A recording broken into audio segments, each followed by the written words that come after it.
Welcome to heCast, the official podcast of He Changed It.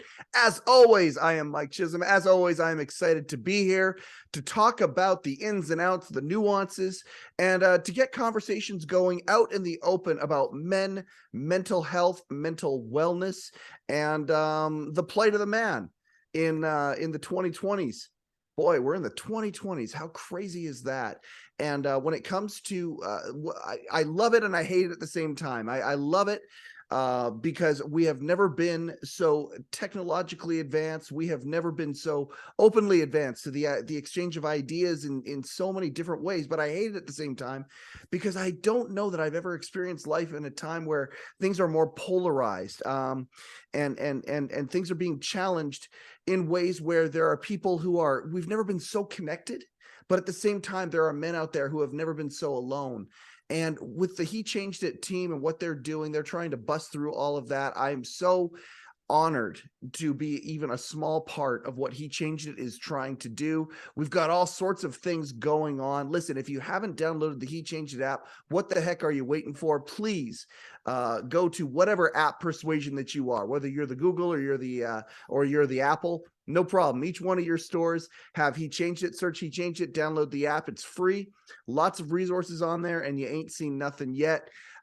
Just some great stuff going on. Also, if you wouldn't mind liking, sharing, subscribing this podcast, we would appreciate that as well. Let's get the numbers up a little bit so the masses can be helped that much more. Now, that being said, the housekeeping is out of the way.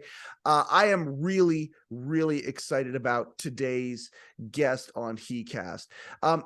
First and foremost, we just went through, at the time of this broadcast, we went through Remembrance Day in Canada, and other November 11th, of course, is seen all around the world.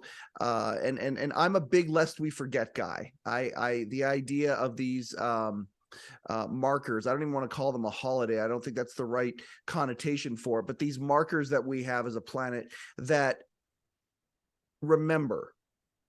And we're supposed to let that remembrance kind of permeate. That's why that holiday on the 11th hour, the 11th month, 11th day, that idea was created because we as a society did something so heinous that we wanted to always remember, so we would never do that again. And the idea of lest we forget, and that if we forget history, it repeats itself. Man, that when I look at what's going on in the world right now, it's like, man, we've forgotten some of these things.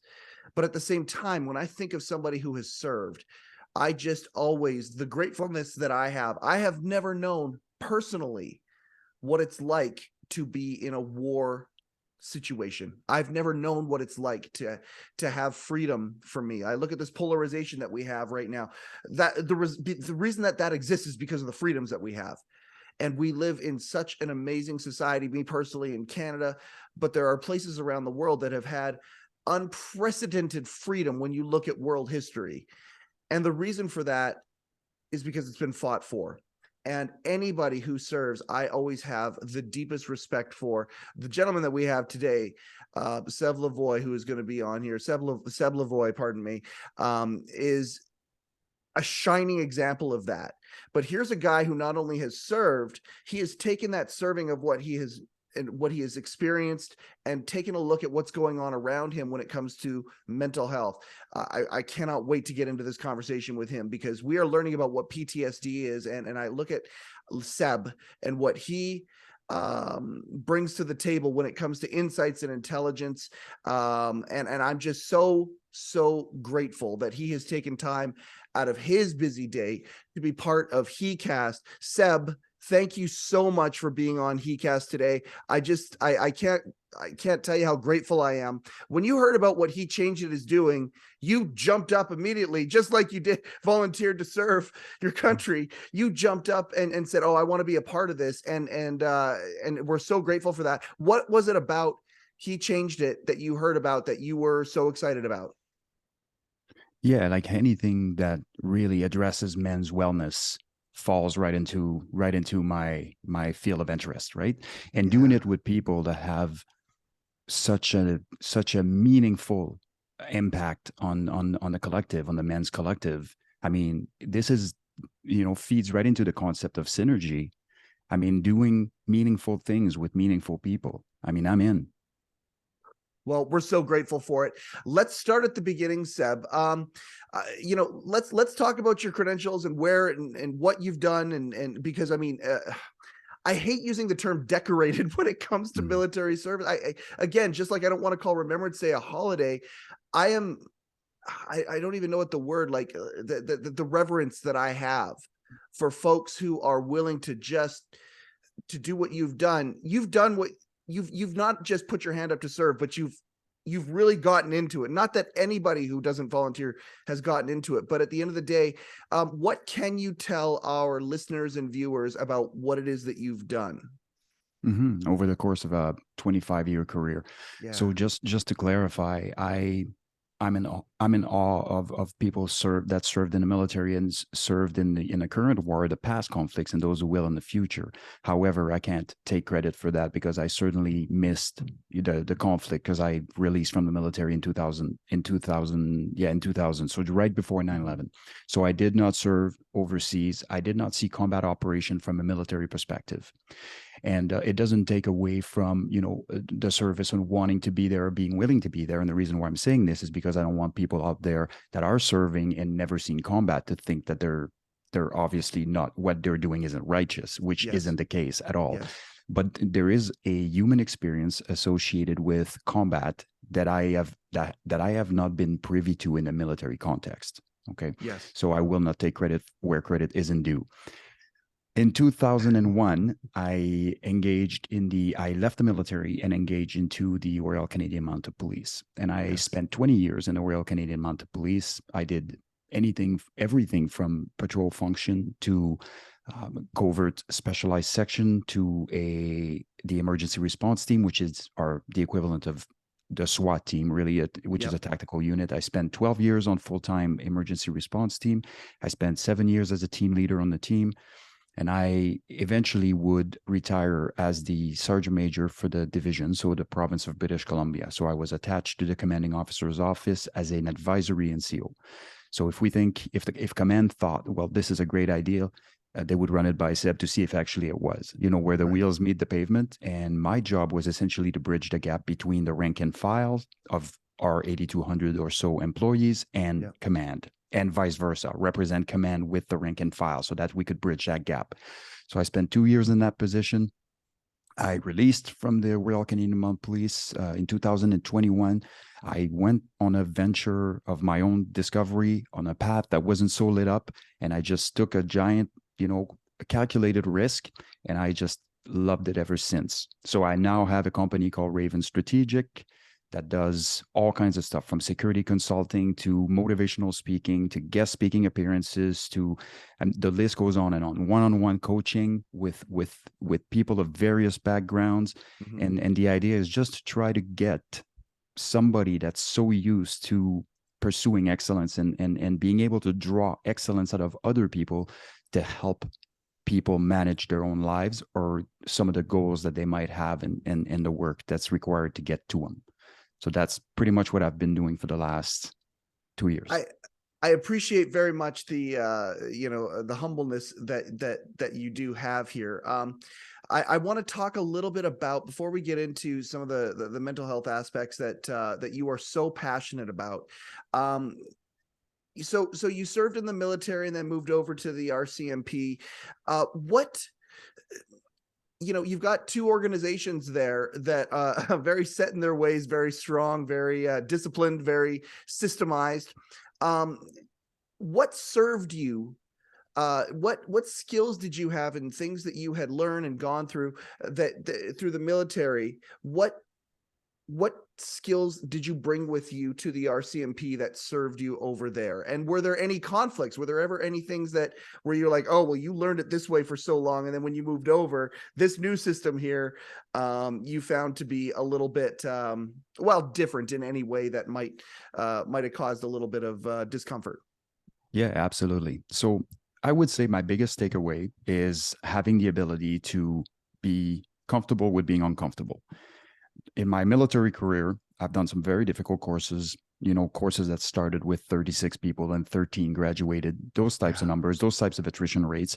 And I essentially became the person that believes in themselves. Like I knew that I could do the things, and I knew that no matter how hard those things were, that I would be able to do them. I knew I established a process in my mind on how I was going to accomplish something. So if I set forth to do something that was critically important, I knew exactly how to go about taking step by step, one day at a time, and taking incremental step towards success. So it really established a pattern of excellence.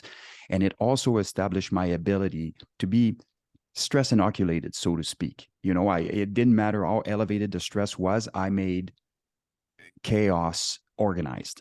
That's what I was good at, controlling chaos. As far as having a downside, it certainly did.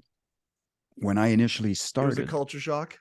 no, not really, but Okay. not in that respect. But what ended up happening is, when I went to the academy in Regina, I Yep. was fresh out of the military, and I was put in charge of our troops, which was the right marker, which is the person that's essentially in charge of the troop, and that person basically leads the troop through the training, evolution, and practice, and extra this and extra that. And one of the things that I was not aware of is there are other ways to lead than the old school, old fashioned militaristic way and autocratic kind of leadership. So yes, I was very caring. I had a degree of emotional intelligence. I wasn't like a brute by any stretch of the imagination, but I certainly did brutish things at time when the stress was elevated on everybody, and that there was some contention or whatever. So looking back at this, after developing as a leader over the course of 20 years, I look back and I'm shaking my head going, man, I made so many leadership mistakes at the time. And yes, I'm not dwelling on this, but it's just a realization that, perhaps, and every time I've had the chance to have a conversation with somebody that wasn't my troop when I was the leader, even though they assessed me really high, I could have done a lot better. And I always tell them that, I apologize if I was a bit of a brute. I obviously wasn't where I needed to be as a leader. And it took me years to understand, to know what I didn't know at the time. So now, if we fast forward this to a post-war, so Iraq and Afghanistan Yep. conflicts, Yep. the leadership in the Canadian forces, and I'm gonna use the Canadian Special Operation Command, for example. Like, this is where I would take my leadership example, not from necessarily the regular rank and files, although there Yep. are great leaders in there also. Yep. But it has more of a sort of free thinking. Like, we want our people to be able to think, to be critical, to be able to conduct critical analysis, and be able to problem solve on their own. Okay. And so this is more the type of leader that I became over the years. And so I connect more with that sort of, leadership. And so if I could go back in time, I would do things a lot differently from that perspective, instead of having the old school pre-conflict, this is how we lead in the military and this is how things done. You do things because I say so, versus having an engaged troops and making decision, problem solving together kind of thing. So I love that we're talking about this because, I mean, obviously, with this show, our aim and all of the expectations that we have, we want to change the world. That's literally what we want to do. We want to change the world, and part of in that changing of the world, we look back to where we were. And where we are now, and the transformation that's happened, and then we see where we want to be.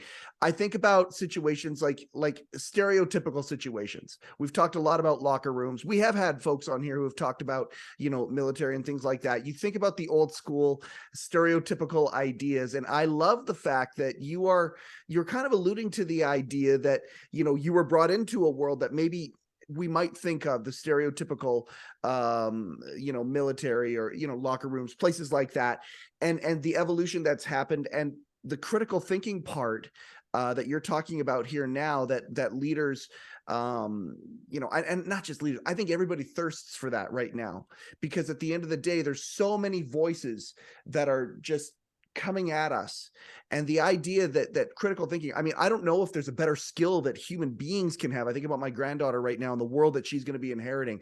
I don't know if there's a better skill that somebody could have right now in the polarized times that we live in than critical thinking.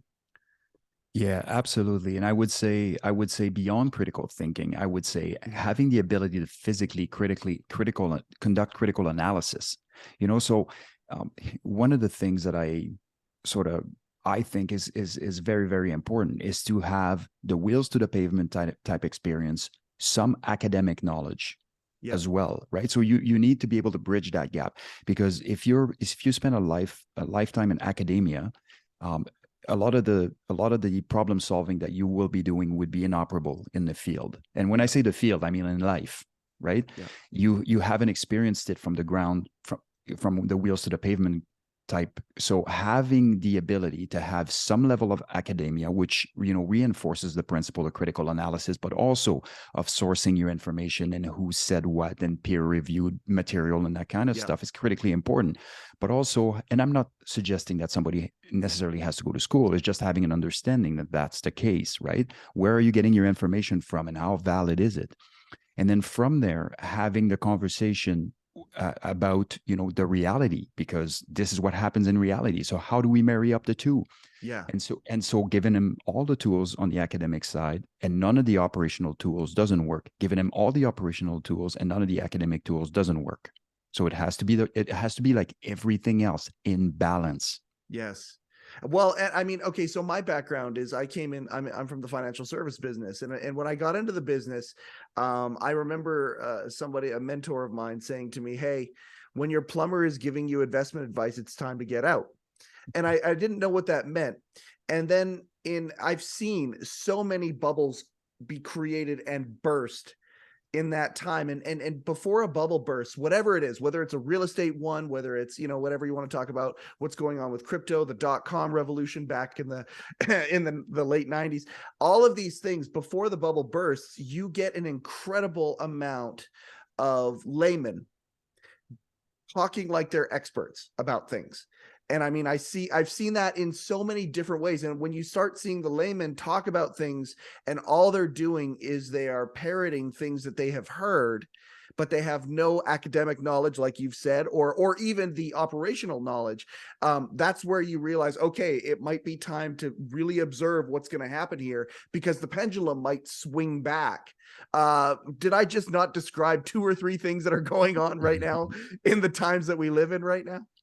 Yeah, absolutely. And what's interesting is humans have a limited capacity for complexity, right? Because Yes. we need to be able to make sense of our world, and it is absolutely asinine that we're even here in the first place, sort of spinning around the sun on a ball of water, let alone all the things that we have to make sense of. And one of the propensity of the brain is to oversimplify everything so that we may understand it. What's important to understand is that our pursuit to try to understand everything does not work, and it will Mhm. never. So, what we need to do is we need to go from the unconscious and competent stage to the conscious and competent stage. That is a major step forward. Yes. Once we are consciously incompetent, we know to look for things when they happen. Mhm. We know that there's probably more to the story. We know that we need to be informed and that we need to speak to a subject matter expert or read about it or do something that is more in depth, right? Yes. The problem is most humans don't realize that we do that. So they continue to be unconsciously incompetent as humans. So they literally don't know what they don't know, but they're also not interested in knowing if they don't know something. Whereas if you know what you don't know, you can go to the person that know it and have the information. So the goal isn't to assimilate and have the information readily available to you because you somehow know something about everything. Mhm. Because that we know that that's impossible because there is so much. But knowing that we are literally incompetent most of the time is step one to taking ownership of that and taking control of our fate as humans. Once we establish that, then we can start looking at who knows what we don't know and finding the information. That's almost biblical, isn't that a proverb somewhere? The wise man is the one that knows that he's a fool, something like that. This, I'm going to marry that to the fact that I love this gig that I do so much, because I love talking to people who are smarter than me. And that's the vast majority of people out there. When I hear someone like yourself, who has delved down this rabbit hole as far as you have, Seb, I just appreciate these little bite-sized pieces of information that you can give that my mind can assimilate. Like, that is a very simple concept that I can apply to my life, and I can use it as a lens when I'm looking at something or pondering something. That is a very simple thing that can be done. And I think that's the mark of a good leader, is being able to simplify things and bite-sized things so the masses can understand it and apply it. You have seen in your life, between the military and the RCMP, I mean, it's really two separate careers. By the way, I also, not for nothing, but our audience is going to want to know the secret to the fountain of youth. You clearly have it, having lived the lives that you've led up to this point. Oh my goodness. The two careers that you've had, and looking the way that you do, and having the mindset that you do, the fresh mindset.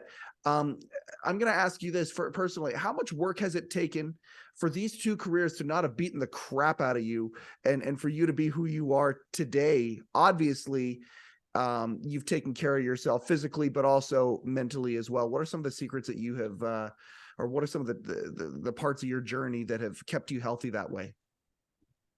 Yeah, I mean, I think it's a conglomeration of things, right? You are correct in that my job requirements always involve physical abilities, right? So I was always a physical person as a youth. I played outside. We were the generation that didn't really have, anything until later, in our teenage years. Like, video We didn't games have first cell came out. phones. Exactly. And no Yeah. cell phones and everything. So I did a lot of physical endeavors. I certainly was very passionate about physical fitness because I think it's highly underrated, and the benefits on the mind and the emotional wellness is undeniable. And it was very important to me. But also, I was, grounded in a purpose, and that is it's a massive sort of pillar of the resilience scheme, right? So having the ability to, what it is that you are doing, is it truly meaningful for you? And if it is truly meaningful for you, then you are passionate about doing it, and it no longer is work. And then the downsides that are coming along with it are easier to negotiate. Second, I never let any of my careers define me. Regardless how much I loved my careers, I never was a cop, or I never was a military guy. Like, I just so happened to work in the military. I just so happened to work in the police force. But even when I was, proud to be a team leader on the emergency response team, I was Seb. I wasn't, an emergency team leader, whatever the case may be. And I think what we're seeing in policing is people are spending 30 years in there, and the job defines them. They're nothing without it. And then they leave, or something happens that interferes with this. And when we talk about PTSD, we can talk about, obviously, sanctuary trauma, or they are wrong, or they feel they are wrong by the organization, or they are actually wronged by the organization, and everything. Yeah. And that takes a chip of the old block. It's actually affecting their persona. It's affecting their identity, which this was never a thing for me.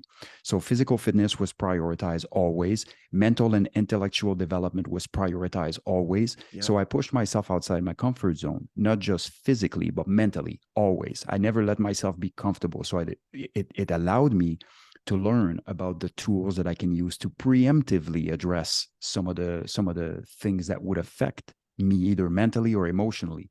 See, the problem is, when it comes to policing, when it comes to military, when it comes to anything really, even in the corporate settings, people don't invest in their wellness ahead of time. They are reactive. They get themselves all stressed out and all caught up in everything. And eventually, when it catches up to them, they're like, okay, now what? And what am I supposed to do with this? Yeah. Well, the punch you prepare for is much better than the punch you're not prepared for. Mm-hmm. So preemptively addressing some of those things, and having your key people around, and understanding what it means to have meaningful people and supportive people around you, and literally discarding the people that are bringing nothing positive to your life, and you cannot bring anything positive to, and really be a little bit selfish in that self-care. Okay. And when I say selfish, is eventually, obviously, if a friend calls you and they're in need, this is not what I'm referring to here. No. I'm referring to, the blood-sucking vampires, that everything is negative and everything's everybody else's fault, and they're deflecting everywhere. And well, these leeches are absolutely over everybody in life. And how do we, and generally it takes people until their 40s to realize that that happens.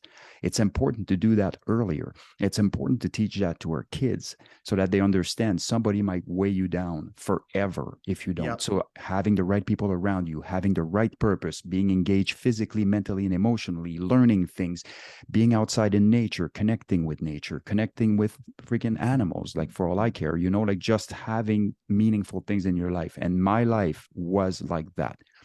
Additionally, I had a very, very difficult upbringing and lots of adversity. So we know that adversity is almost always directly correlated to resilience. Yep. If the person doesn't go the other way. So it can create growth or it can create another set of issues. In my case, it was growth that it created. So yes, a very adversity sort of ridden youth, which, you know, built a foundation that I could take a hit, you know. And so let me give you an example of this. It's just I just returned from a trip overseas. So I was in Haiti. I'll give you a little piece of the landscape in Haiti right now. 65 to 75% of the capital, Port-au-Prince, is in gang control, heavily armed gang control. Okay, they have 2 ports. The weapons are coming, you know, probably from the States in there, and we're talking about high-tech weaponry. There's daytime gang rapes going on in the cities. There is, you know, factions everywhere. There's shortage of fuel, gas, food. There is, 10,000 cases of cholera over the last year, death, 1,500 abductions of essentially domestic in nature. So people being abducted from the streets for ransom, and so that the gangs can, you know, get some money. So this is the landscape over there right now. There's hardly any government. It's lawlessness over there. Okay, so I'm having a conversation with a bunch of people in the context of a paper I'm writing, and I have this conversation, and we start talking about mental wellness. We start talking about mental and emotional wellness, and as soon as I start talking about that, they're looking at me weird. And eventually, we come to the suicide piece, right? Yeah. And they look at me shocked. Why would anybody do that? Why? And I'm thinking to myself, wow, like this is very telling. Yep. This is very telling. So I look deeper into this. I'm like, okay, let's have a look, because perhaps they're just unaware, right? So I pulled up a peer reviewed article, and it says, sure enough, 8.6% per 100,000 inhabitants. Do you know what it is in Canada? 12.7 or something, right? Yeah. It seems like nothing. But think about this: a 4% average over 100,000 people is a massive difference. Yep. And these guys compare their lives with ours. And again, this is not about invalidating how people feel here and all this good stuff, but it is a reality. Adversity builds resilience, and the more comfortable that we are, and the more comfortable that we keep ourselves in, it doesn't help us at all, in fact. And so for me, it was absolutely a shock to see that a third world country afflicted by all those things. And you know, one of the lady that was there, she was pretty smart. They're all educated, and she was pretty smart, and she said something along the lines of, we don't commit suicide, we get suicided, you know, and it made for a funny moment. But oh man, but it goes to show, what a perspective on life, though, like sure to laugh at that, you know what I'm saying? And how real was it what she was saying? It was tongue in cheek, but it was every bit as sobering as to how real it is. You know, and I mean, the idea that as comfortable as we are, it also gives us, it puts us in jeopardy of these types of trappings of this is just the human mind, biology, all of this kind of stuff. I think about that, though. I also think about there being opportunity, like for guys that are listening to this right now that are facing some sort of adversity, whatever it is, you know, relationship wise, it could be, you know, job, the idea of purposelessness, whatever that is. There is a switch in our brain, if I'm hearing you right, that we could flip to go, wait a second, how we're feeling right now actually could be a springboard into something great. You talk about the idea of resilience. Well, many times that resilience can lead to not just survival, like we're talking about with the good people of Haiti, but it could lead to us giving ourselves a bigger, better, more fulfilled life, whatever that looks like. The anxiety that you're feeling right now, listener, whoever you are, or whatever it is that you're feeling, myself, I woke up this morning with some anxiety. That happens. That anxiety, we can actually, if we have an awareness, and this is to go back to your original point, the idea that we actually become aware of these things, that we have some of these critical thinking ideas where we're not just being sheep, going where we're told to go, where we're, in a rut with our head down. But if we actually pop our head up and become aware of these things, the moment we're aware that there's adversity of any sort, we can realize that is also opportunity to get better. If I'm hearing you right, am I on, or am I way off? No, absolutely. Absolutely. Everything is an opportunity for growth. And it Yeah. starts with priming our brain for so, right? And so if I look at something and I foresee it as the biggest challenge I've ever faced, and my first reaction is this is going to destroy me, this is going to destroy you. Period. But if you start with the mindset that this is going to be difficult and I will work through it, and regardless of what life throws at me, I will work through it. Yep. And if I need some help, it's fine. Like, there is nothing, this is not, again, invalidating what people are feeling. If they need some help, if they need somebody to guide them, or whatever the case may be. Yes. But at the end of the day, they still have to make a decision. And that decision has to be, this will make me stronger. And as tacky as it sounds, it's the only way to prepare for the next hit. Because my issue isn't the fact that we can sustain a hit. When I prepared my guys on the team, I prepared them to have a 10-year career in tactical operation and have thousands of calls under their belt, right? So I prepared them to go to a call, get cleared from it, do all the good stuff, come back, return to a call, come back, return to a call, and so on and so forth. Okay, so this is where the bucket theory, where you add drops of water and the water rises until it starts overflowing, unless you ditch the bucket every single time. Okay, so that's the idea. The idea isn't, can you take a hit? The idea is, can you take 400? That is the idea, right? Yeah. And it's not about being fatalistic, and it's not about being neurotic. It's all about knowing that regardless of what happens to you, for as long as there is hope, there is life, and there is an opportunity there. So in 1957, I think, a scientist by the name of Kurt Richter, I believe was his name, led a group of scientists, and they conducted testing with rats. Did you ever hear this story? Keep going. Okay. I think this might be, I think I know where you're going with this, but keep going. Sure. So this was Norwegian rat, domesticated rats and wild rats. Okay, so they had a baseline of both. So they take and this is long before PETA and the animal protection groups. And quite honestly, the best way to honor the sacrifice is to remember what the study actually said at the end of the day. So Mr. Richter and his team took the Norwegian domesticated rats, and they had him swim in the water, in a bucket of water, and they let him swim until they essentially drowned, and they passed away. Okay, the majority of them were between 40 and 60 hours. Okay, so they swam and stayed at the surface for 40 to 60 hours. Then they conducted the same test with wild rats. Within 15 minutes, most of them were dead. Okay, so they looked at this same physiological disposition, same species, so to speak, everything, except one group was domesticated, the other group was not. And so they came to the conclusion, and I think it has to be fairly accurate. I mean, they came to the conclusion that the wild rats felt hopeless and didn't see a way out of this and quit.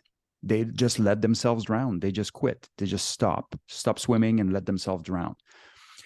Now, what's interesting with this, and somebody might say, well, maybe that's not the case. Okay, so let's listen to what they continued doing. So they took wild rats and they put him in the water, let him swim for about 10 minutes, took him out, put him back in for 15, took him out, put him back in for 30, took him out. And eventually they would also be able to swim between 40 and 60 hours because they were now stress inoculated and they knew it was feasible. There was a way out, right? They had hope. Okay. So at the end of the day, hope, perspective drives hope. So the domesticated rats that are, obviously used to being caged and all this stuff had a different perspective than the wild rats that are free to go everywhere they go, and all of a sudden they were restricted in their movements. Yeah. Okay. So perspective drives hope. When there's hope, there's survivability. Yeah. Period. So all of this came together, and it is exactly the same for humans. It's exactly the same. So when we're seeking perspective, we need to be seeking perspective from people that have it worse than us. And the goal is not to invalidate our own feelings, our own emotions. No. The goal is let those emotions flow through you. Respect that, you know what, no matter how bad other people have it, for me, this is a bad day today. And I understand that. However, if I was to compare my day with, you know, a different set of circumstances. Somebody in Haiti right now. Yeah. That's it. Yeah. Get your perspective from the people that have it worse than you, and then start seeing the hope. You know, it's almost like when things are going wrong in your life, there's this dark cloud following you. Everybody around you can see that the cloud ends, but you cannot, because it's right above you. Yep. We talk a lot about gratitude on this podcast. I mean, and I mean, you know, I've said it many times. Gratitude is a silver bullet. It simply is. The action of gratitude, you know, being artificial, like where you literally just set yourself up at the beginning of the day and you make yourself come up with 3 things you're grateful for. You know, like not even, you're not in this place of gratefulness, something amazing just happened and you're feeling the rays of hope and love and warmth and gratefulness that just naturally happen. No. You're feeling like crap. And at the beginning of the day, you come up with things that you're grateful for, begrudgingly even.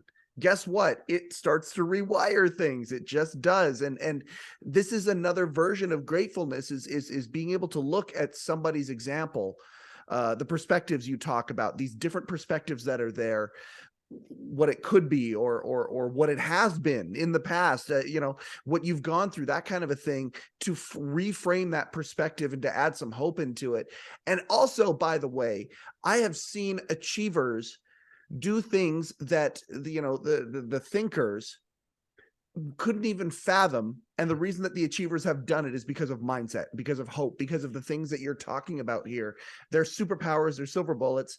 I love that we're talking about this. I especially love that we're talking about this in the society that we live in right now. Fascinating times. You know, for folks who are aware and looking around and being introspective and retrospective and looking at where our culture is at right now.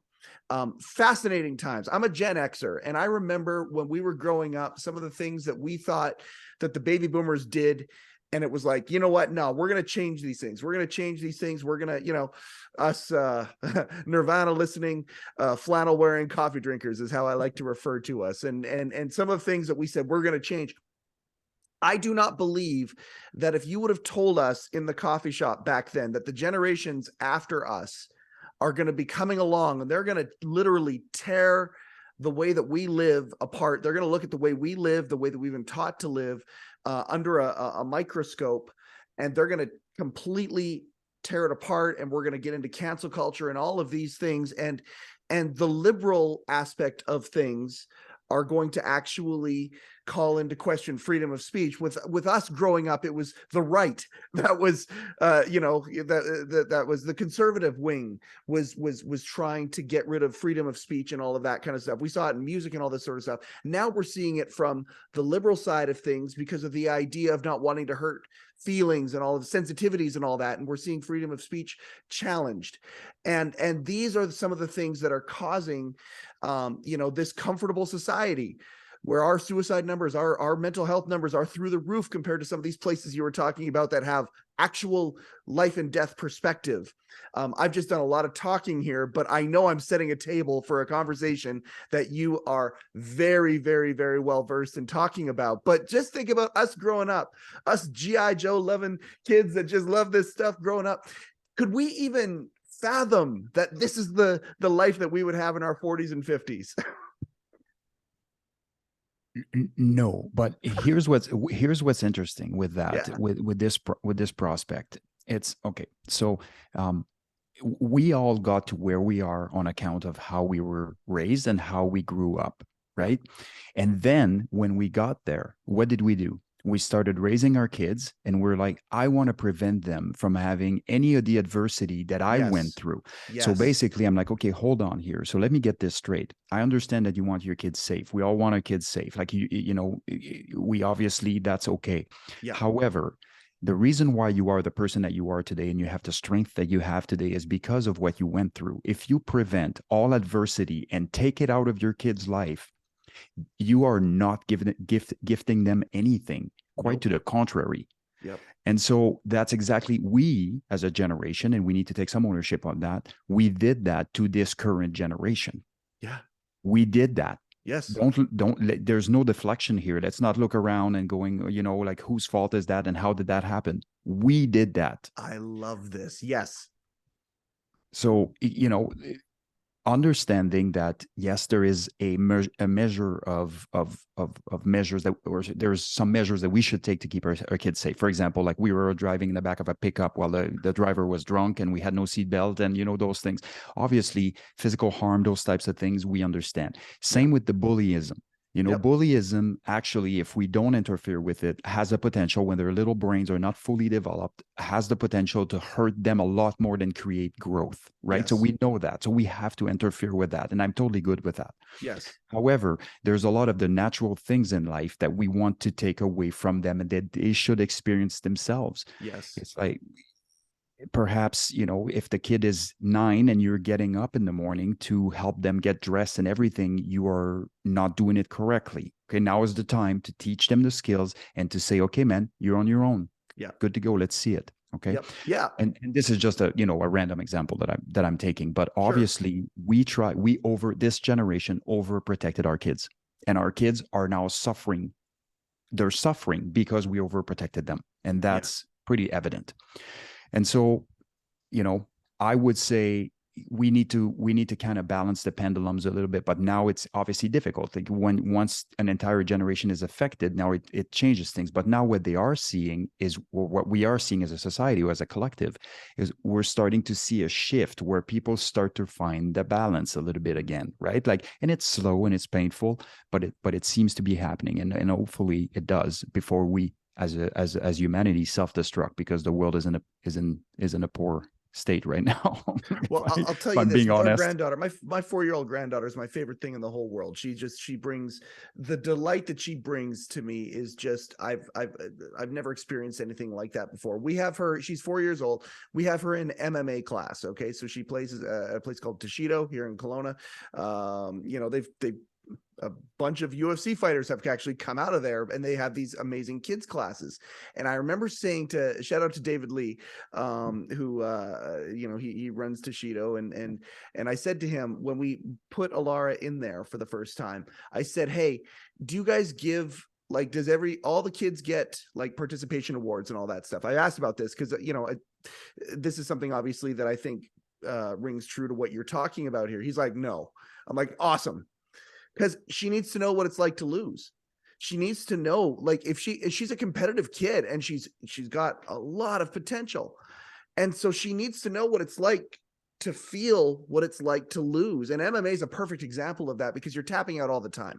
You constantly have to tap out. And I just love the character that builds into people, because when you have to tap out, you learn. Jerry Seinfeld's got a great theory about this. When it comes to, he looks at skateboarders. He's driving by, you see these skateboarders. He goes, just to learn one kick flip on a skateboard, you're falling, you're getting bloody knees. You have to do it thousands of times before you get it right. And he looks at those skateboarders. He goes, those skateboarders are going to be okay in life. And I think we need a little bit more of that. And you're right. I mean, it is our wanting to shield people. Like my dad, he grew up in horror. He was living like a man when he was 15, out of his house, because of the horror he grew up in. And as a result of that, I didn't see one drop of alcohol in my house growing up. Personally, I just didn't. I'd go over to friends' houses, like, oh, what's that? Like, okay, I didn't know. And it was because my dad wanted to shield me from what he experienced. Mm-hmm. Amazing sentiment, natural sentiment. But sometimes we throw the baby out with the bathwater, and I'm glad you brought that up here. This kind of awareness are the things that we need to talk about. I want to bring it back to mental wellness for a second, because you have a fascinating perspective on these things. In the military, more so in the RCMP, I mean, we've seen, as this new generation has come up, there are benefits. I don't want to just crap all over. I mean, the idea of bringing mental wellness to the forefront of things that are important, and I mean, it's unprecedented in North America. You know, the studying, the knowledge that we have on this, the fact that it's in our faces. Like I think about some of the entertainment that's out there that even just delves into mental wellness and mental health. Did you see that shift and that evolution happening maybe in the military, but more so in the RCMP? Did you see there being more of a focal point between the old stereotype of, okay, let's fill the bucket, let's just, you know, bury it down, let it fill up, whatever. And then that's when the heart attack happens. That's when the suicide happens. That's when the violence happens, whatever it is. Did you see that evolution right in front of you? Did you see it happening? Were you aware of this happening, going where, okay, yeah, people are emptying out their buckets more? Yeah, absolutely. What I did witness is a shift from something that was heavily stigmatized to Yeah. something that was not only acceptable but expected, right?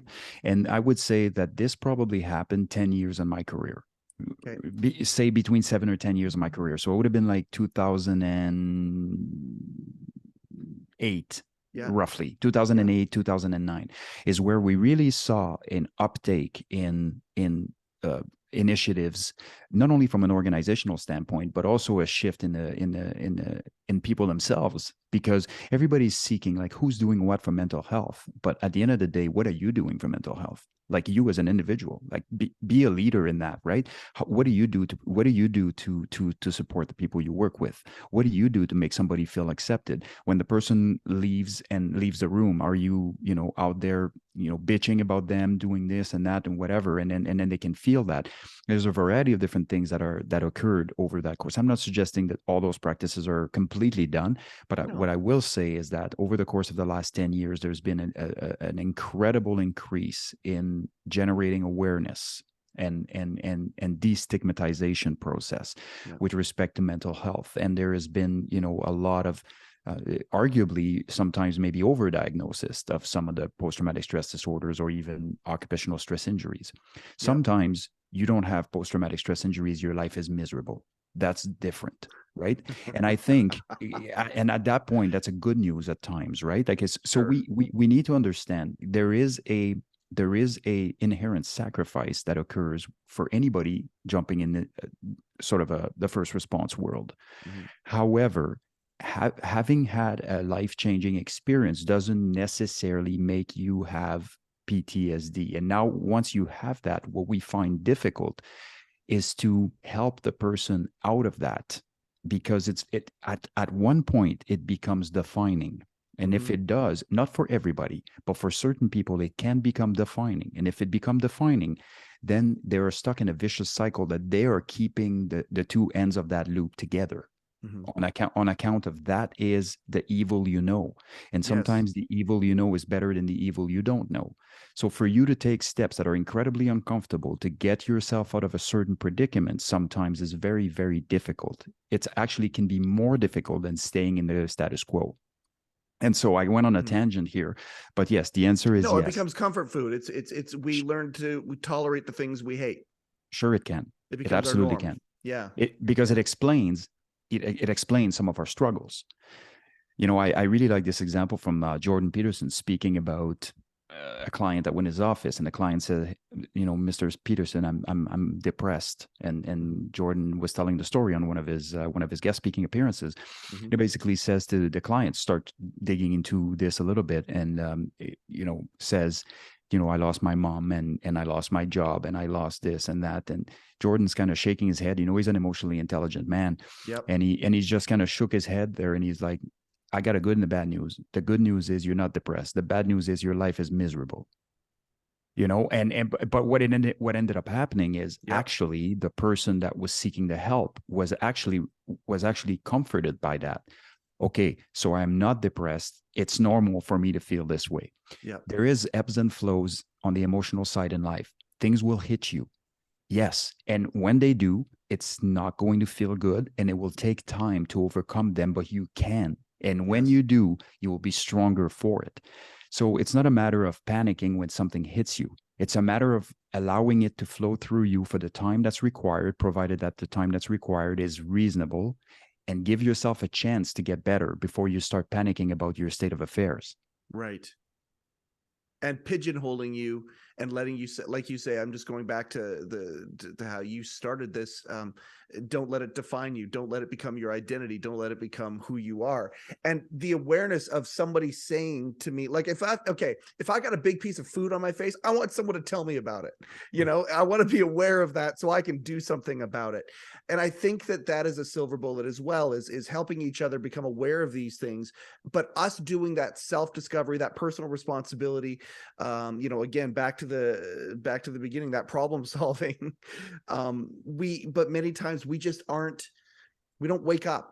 And these moments, it's conversations like this that help people wake up. I hate how slippery time gets when it comes to these things. There's a couple things I want to get to. PTSD. You were talking about PTSD. You saw, really at the end of the day, you saw the idea of PTSD go from, you know, a textbook to becoming a buzzword, to becoming a common phrase that the masses have heard. PTSD in the news a lot these days here. I've watched you post on this. By the way, Slav Commander, right? SLA on Instagram. That's the best way to find you but Slav Commander, SLAVCMMDR. Is that what it is? SLAVCCMDR. CCMDR, right. Yeah. Okay, good. And that's what, if people want to find Seb, please go check out his Insta. It's amazing, it's inspiring, it's insightful, and it will shake things up and help create some of these moments where we need to be aware. I'm so inspired by you, Seb. I really am. I appreciate you so much. I've watched some of your posts recently when it comes to what's the best way to set the table for this? I think there are some people out there who are helping others who might have some mental health duress wave the white flag when it doesn't need to be waved, and there's some alarming things going on when it comes to that. Am I setting that table right? Yeah, I'm not sure which one of my posts. I post a lot. I'm not sure which one of my posts you're referring to, PTSD but and the MAID program are where I'm going with that.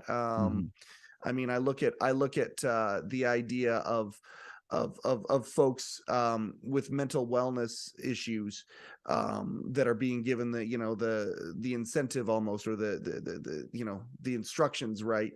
I'm not a big fan of the book When the Final Exit, a book that teaches you how to kill yourself, was showing up in the public library in the 90s. That is not, I'm not a fan of that. And I'm not against free speech, of course, that kind of a thing, but I also don't want to put poison in children's hands either. So that's kind of where I'm going with this. And I know that you have very strong opinions when it comes to that as well. Yeah. Where to start? Yeah.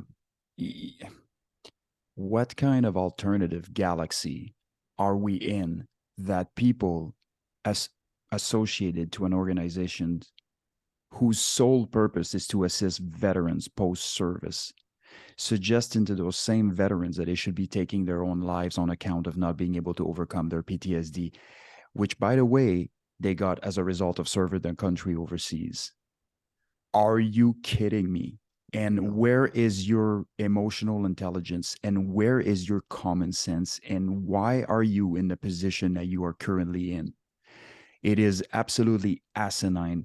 Further to that, when this came around, was there a big uproar at the government level? Like, was all the bells and whistles activated and we must investigate this to the, you know, to the deepest of our abilities to make sure? Because if one person was offered that, how long has that person worked there? You know, many more have been. I don't know that I can find a word to say how despicable of an act this can be, how truly despicable that is. And you know what? wait till we find out that some of these people actually did go through with it, because Yeah. we do not know for the time being. Or if somebody does, it certainly isn't me. It might be known in the course of the investigation, whatever the case may be. But man, think of it. Think of this. It is absolutely asinine, preposterous. It is absolutely the most destructive thing that we can do for every living veteran that's ever sacrificed for this country. So with that is now, what do we do with that?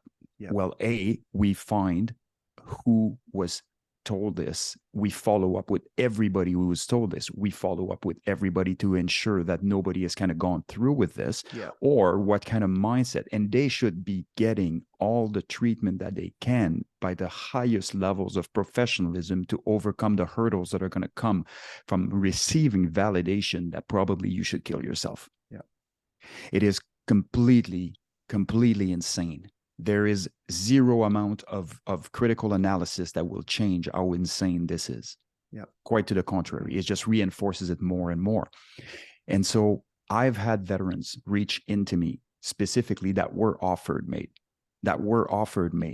and the damage that's caused could foreseeably be basically, you may not be able to change. It may be completely, irreversible is the word I was looking for. Yeah. I was going through my heads in French and English and all the other languages I know. And I'm just kidding. But yeah, like, as serious as the topic is,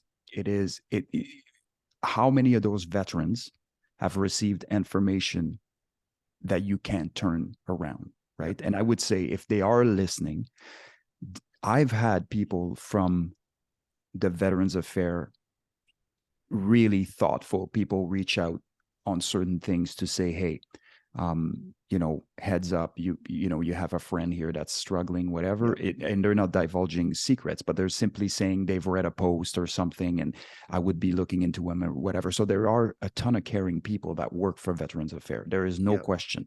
Are they bureaucratically completely stifled? And just like any other government organization in this country, like, we literally can't do anything without red tape every 10 feet. And we're our due processes are kind of like turning an aircraft carrier around instead of a speedboat. And it just takes weeks to do it, right? Or at least that's the story. Yep. So, yep. So aside from the fact that it's completely unacceptable, now actions to be taken, find out exactly who was offered that. If anybody was taken, the biggest piece that's missing in Canada, and I would say North America specifically, is accountability. Yes. Accountability. And when I say accountability, man, your organization did that.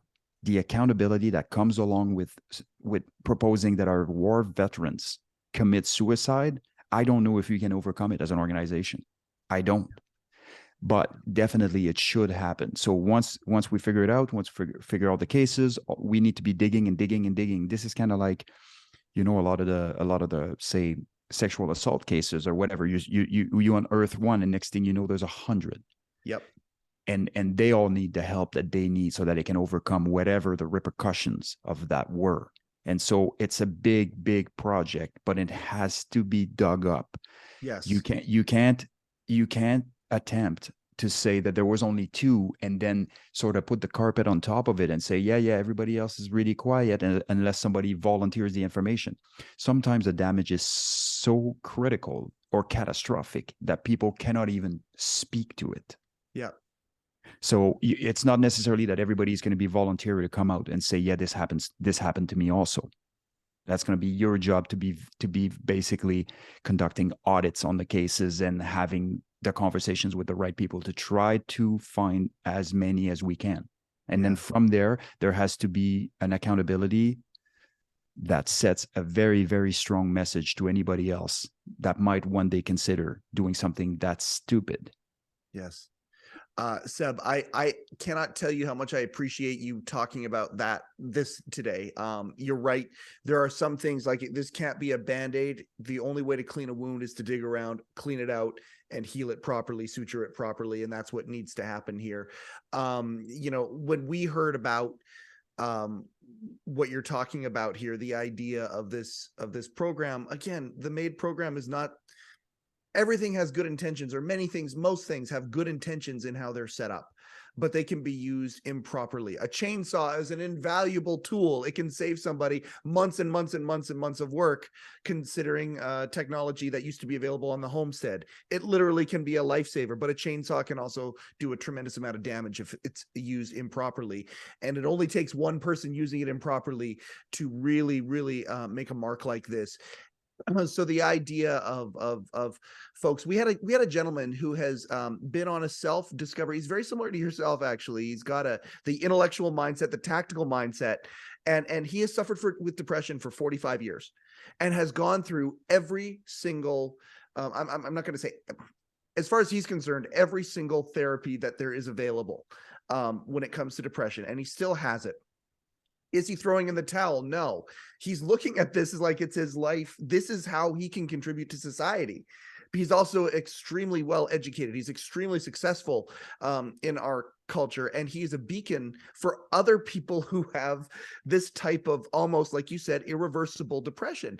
And I think about some of these people who are out there where if we just gave the proper support and care, rather than the idea of, okay, just throw in the towel. I just appreciate your perspective, and you and I wanted to give you the ability to talk about this because I know it is something that is close to your heart. Now, that being said, we're getting closer to the end here. You woke up inspired this morning, and I want to talk about that. Anytime someone's inspired, I want to pay attention to that. Where are you at right now? Where are you going with your business, with your movement, with all of these things? What are some of the things that you're dealing with right now, Seb? Mm-hmm. Yeah, so I should I think there was a perfect storm that triggered some deep introspection very early this morning, to my partner's dismay. Pre-coffee introspection. much pre-coffee, probably 3 hours too early. But coming back from Haiti, having had that this was my second trip in a year, coming back from there, having that perspective.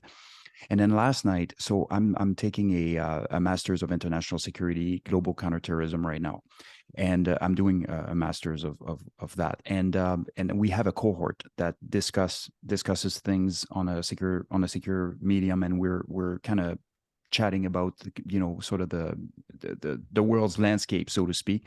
And it's an international degree, so there's people from all over the world, and there's a lot of scholars in that group, and it is absolutely fascinating to see the perspectives and some of the geopolitical landscape and issues and things. And at the end of the day, it's way too complex for most people to even fathom what's going on in the world right now. So we again will try to, and that includes me, by the way, and we will try to simplify it so that we can make sense of it. Mm-hmm. But ultimately, what it did to me last night, I think, is really, really exposing that it basically made me consciously incompetent, right, in the realm. And yep. so this morning I woke up with an epiphany, and I'm like, how many other things are we actually a prison of, like a mental and emotional and intellectual prison of, and how many other things that are made up or conjured up by us as humans, or that we were told, like anecdotal stifling or anything like that we adhere to on account of this is the way it is, instead of challenging absolutely everything. And when I say challenging, I don't mean necessarily in a physical way, but how do I, as a human being, start challenging my own thought process? Because I can control what everybody else is doing. And this is essentially what people that are pushing conspiracy theory are doing. It's like, well, I'm going to tell you this and this and this. What are you guys doing about it? It's like, what are you doing about the information that you have? So I'm lying there in bed, and I'm like, I want to know everything. I'm watching this show on Netflix. It's called Ancient Apocalypse. Have you watched that?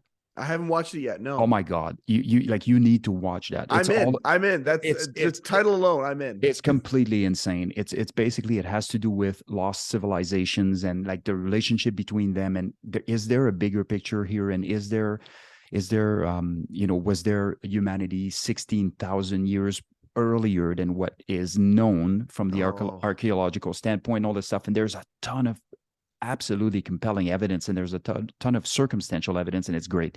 It's a great show, but again, exemplifies, like, do we know what we know, or do we just believe what we think we know? And so all those things all mashed in this morning, I said, I am so curious. I just want to know everything. Like I don't like mystery. I want to know everything. How am I going to know everything? And then I'm like, okay, I don't know if you read my post about going one step at a time and not seeing the outcome. So I'm like, okay, Yeah. Yes. yeah. So I'm basically, I applied my own theory to my own question this morning. I'm like, okay, the fact is, I know. So take, for example, like take a bit of a segue here. So you have somebody that has a PhD in Orient affairs, for example, Yes. like Asian, Yes. affairs. And you have somebody that has, say, a world's PhD. The person that has the PhD in Asian affairs is likely to know much more than the person that has a PhD in world's affair, because Yes. they're more of a generalist, Yep. right? And so they didn't dive into it nearly as in That's depth. specific. Yeah. Exactly. So now we are talking about two levels of scholars that are very elevated. But this guy would say, no, you're wrong, you're wrong, you're wrong. So what do you actually know? Okay, so if we take this as a base premise, there's no way we can get there. There's no way. As individual humans, we cannot. It's impossible. Like we can't know everything about everything at all. In fact, we can't have any level of expertise to speak of on anything. So my thing was, what if we took ourselves from unconscious and competent to consciously incompetent? That is a massive, massive step forward, because at that point, when the need arises for me to know something, I know that I can go out and seek, Right. whoever the expert or the person is in a certain field of endeavor, and I can learn so much more about this. And now I made myself smarter, closer to knowing things, but we know that the end goal of knowing everything is impossible. Okay, so Yes. it's more about taking incremental steps towards knowing more and more and more. And then I just went into this sort of loop of thinking about all the things that I was thinking in my head. So some of them were just okay. So let's talk about overthinking, for example, as a concept. Sure.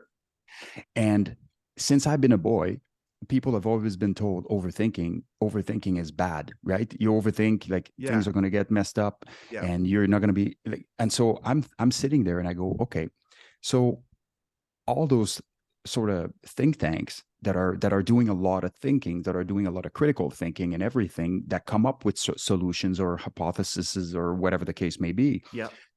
are they not overthinking, right? And so, well, I mean, some of them just can't stop their brain from thinking. I'm one of Yeah. them. Okay. So I started thinking, I'm like, okay, is it possible that everything we know about overthinking is wrong? Is it possible that if somebody is overthinking, but they have the ability to manage the information that comes out of it on the other end, it's no longer overthinking. It's now introspective thinking, and it's now critical thinking, and it's now critical analysis. Like what differentiates the two? And I mean, perhaps one of your listeners is a master or a PhD in psychology, and they will be able to break this down for us. Sure. But ultimately, at the end of the day, my thing is, so somebody, and if you see the way humans act in general, they will say, well, I'm an overthinker anyways. Okay. Sure. So now they deflected all responsibility on a known condition that defines them, and they taken the tools away from themselves to do anything different because they believe that whatever it is that they're doing is detrimental.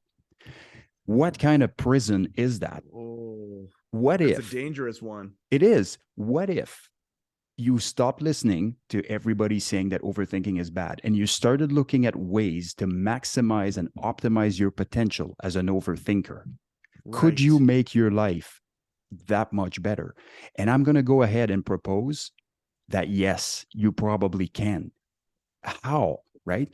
And so how? It starts with you realizing that you are in a matrix, you are in a prison. Yep. And really, don't look for anybody that's responsible for keeping you there. You are keeping yourself there.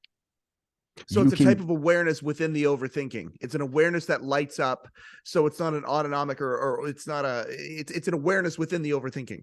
You just have, essentially, in the context of critical thinking, you need to understand that everything you know needs to be challenged.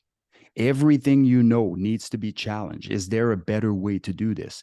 Is there a better way to be? Is there a better way for me to think? Do all the things that I think, and does everything, is everything linear?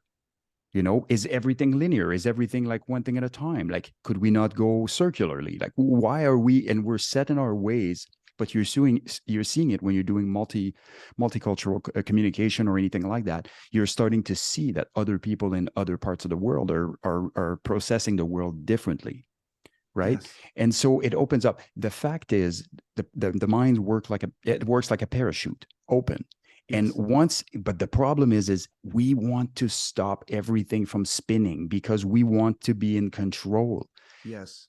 But you are in control. You're in control of challenging your thoughts. You're in control of challenging your emotions. You're in control of overriding things that you've been told for years on account of maybe this isn't the case, you know.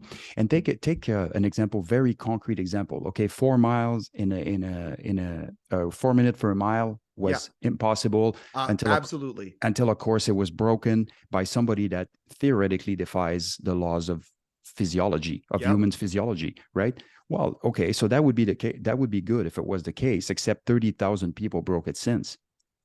So what happened there? Because nobody had before that. Well, As they soon as they started. knew it was possible. It was outside the box. The box was broken. The bars were Yep. taken off, and the person came out. Yep. Right. And so, yes. So my realization this morning was like, you don't need to know everything. You don't need to be perfect. What you need to bring yourself to is to realize that if you question everything and you introspect on everything, you can pursue excellence. You can pursue excellence, intellectual excellence, and emotional excellence. Get out of the boxes that other people are painting around you so that they can make sense of the world. That was my realization this morning. And I mean, it goes far deeper than that, but we don't want this podcast to be 4 hours long. Hey, I do. And I cannot wait until He Changed It becomes what it's the potential, it realizes its potential. I can't wait for that because I am the fan of the long form. I believe that this is where dialogues and communicating begins. I believe it begins at this point here. We're not at that place yet. They like the hour to the hour and a half kind of a thing, so we have to do this. But that being said, you have set the table to say, okay, Seb, you've got to come back. And I got to tell you, on a personal level, I can't thank you enough. I'm speaking on behalf of my wife and her team now. I can't thank you enough for how much just you even taking the time to look at what it is that He Changed It is doing. I can't tell you how much it means to us that you and who you are and all that you do appreciate what we're doing. Knowing that people like you love what we're doing and support what we're doing and are cheering us on, that gives us that hope that you're talking about, that perspective that we need, because it ain't easy. The one of Candy's mentors said to her, you know what, it isn't low hanging fruit, but the orchards are full. And I've used that example before here. They said that to her as a means of hope. Having you on here cheering us on, the idea of wanting to change the world, to get release these get rid of these bars, release these prisons that so many men are in right now, and you are a champion for that. Thank you so much for supporting what He Changed It does, Seb. Yeah, thank you so much for having me. You guys are great. Oh, we appreciate that so much. I'm going to switch back to me. Then you and I can do our goodbye privately. They go by so fast. I can't believe I literally, full disclosure. I woke up this morning with some anxiety going, oh man, there's lots of stuff going on. It's that time of year. All of these things. I was flat out a little bit intimidated by Seb. Seb is obviously how impressive he is. So exciting to have a conversation where I can actually hang with someone like him. Very, very, very appreciative of everything that he is doing. Please feel free. In the descriptions that we have here, we're going to have all of the links to everything. The best way to get a hold of him, the best way is his Instagram. That's the best way to get a hold of Seb. And then it's a rabbit hole from there. Once again, please download the He Changed It app if you haven't already. Lots of good things coming. Like, share, subscribe, heCast to everybody that you know. That is another episode of heCast, the official podcast of He Changed It. My name is Mike Chisholm. Go change something.